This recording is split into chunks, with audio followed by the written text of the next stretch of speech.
ang inyong lingkod, Julina Magdangal. Samahan niyo kami ngayon para alamin ang mga naging kaganapan sa pagbisita ng Pangulo sa Estados Unidos at Espanya, tapok dito sa The Working President. Pero bago yan, alamin natin ang ilang update sa mga naging activities ng Pangulo nitong linggo.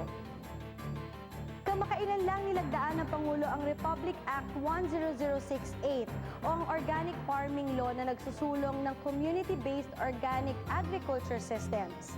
Nakasaad dito ang pagbuo ng isang National Organic Agricultural Board o NOAB na siyang gagawa ng kaukulang patakaran sa pag-implementa ng National Organic Agricultural Program. Congratulations naman sa mga kumpanya na tumanggap ng parangal mula sa Clark Development Corporations. Iginawad sa mga nasabing locators ang 2010 Clark Awards dahil sa kanilang mahalagang kontribusyon sa pag-unlad ng Clark Freeport. Sa Estados Unidos, dumalo ang Pangulo sa isang Nuclear Security Summit. Dito rin siya pinarangalan ng Teddy Roosevelt International Conservation Awards mula sa International Conservation Caucus Foundation o ICCF. Panoorin natin ang unang bahagi ng aming special report.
Isa si Pangulong Gloria Macapagal-Arroyo sa 47 heads of state and government na inimbitahan ni United States President Barack Obama para lumahok sa Nuclear Security Summit sa Washington, D.C.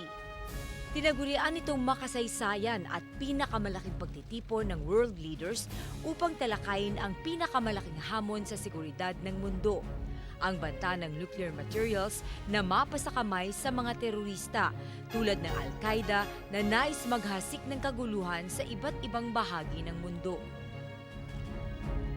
There is no greater threat to our sustainability as a people and a world than nuclear weapons in the hands of terrorists or rogue nations.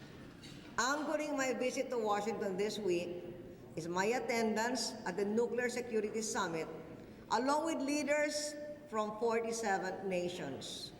Let us ensure that these precious sources of power are always used for the peaceful generation of energy and maintaining peace between nations and are never used in violence. Bukod sa 47 bansa, dumalo rin sa Nuclear Security Summit ang mga pinuno ng tatlong international organizations na sina United Nations Secretary General Ban Ki-moon, European Union President of the European Council Herman Van Rompuy at International Atomic Energy Agency o IAEA Director General Yukiya Amano.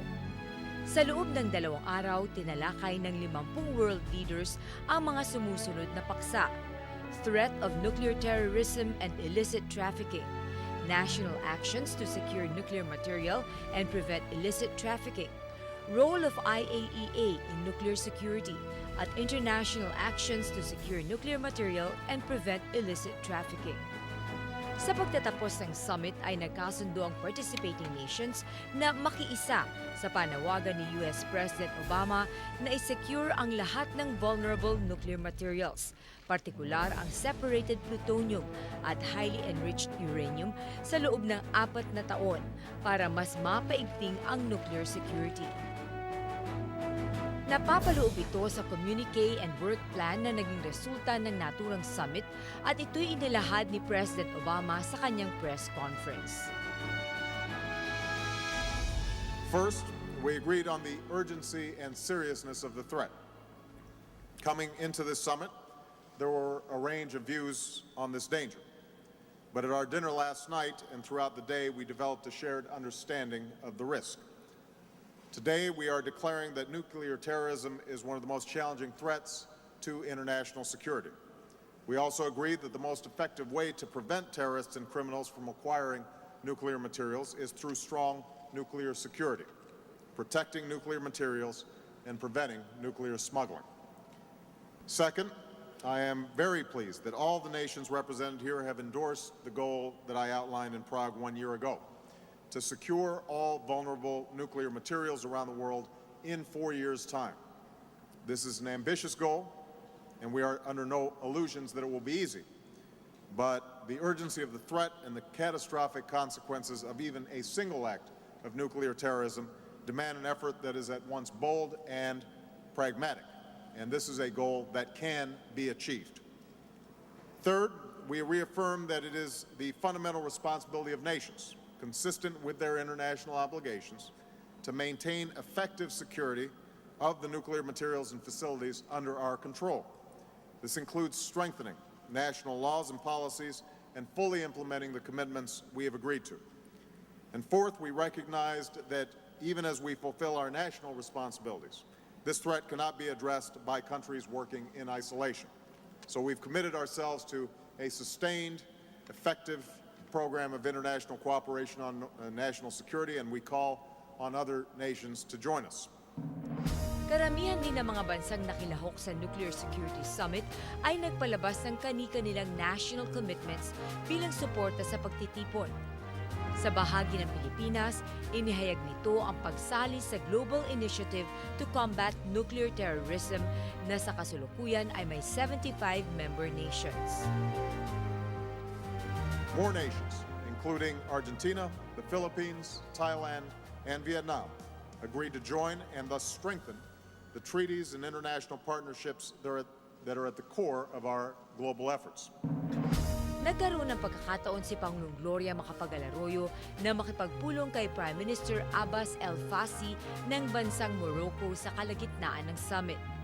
Ipinaabot ng Pangulo ang kanyang pasasalamat sa Prime Minister sa pagpapadala nito ng important delegation sa nakaraang Non-Aligned Movement o NAM Ministerial Meeting on Interfaith Dialogue and Cooperation for Peace and Development na ginanap sa Pilipinas noong Marso.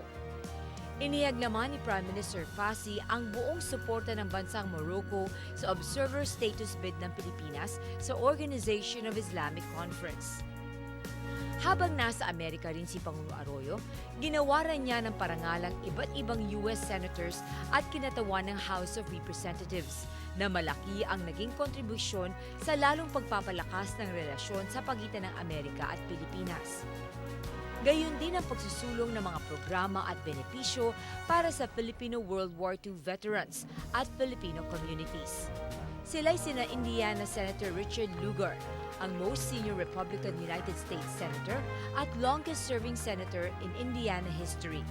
Tinanggap niya ang Order of Sikatuna with the rank of Datu o Gold Distinction mula kay Pangulong Arroyo. Pinarangalan naman ang Order of the Golden Heart with the rank of Grand Cross sina Representative Sheila Jackson Lee of the 18th Congressional District of Texas, Representative Joseph Fitz of the 16th Congressional District of Pennsylvania, Representative Jackie Speyer of the 12th Congressional District of California, and Honorable Madeline Bordallo, Delegate of Guam to the United States House of Representatives.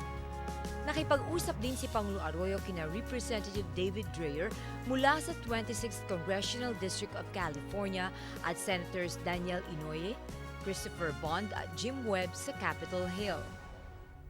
Hinikayat niya ang mga ito na suportahan ang Save Our Industries Act of 2009 o ang SAVE Act na ipinanukala ni U.S. Representative James McDermott noong July 25, 2009. Nakasaad sa naturang bill ang granting ng duty-free treatment ni U.S. Representative James McDermott noong July 25, 2009. Nakasaad sa naturang bill ang granting ng duty-free treatment sa certain apparel o garments na US-made fabric at ginawa sa Pilipinas. Malaki kasi ang benepisyong idudulot nito sa Philippine garment industry tulad ng target na $3 billion in apparel exports at paglikha ng 600,000 trabaho.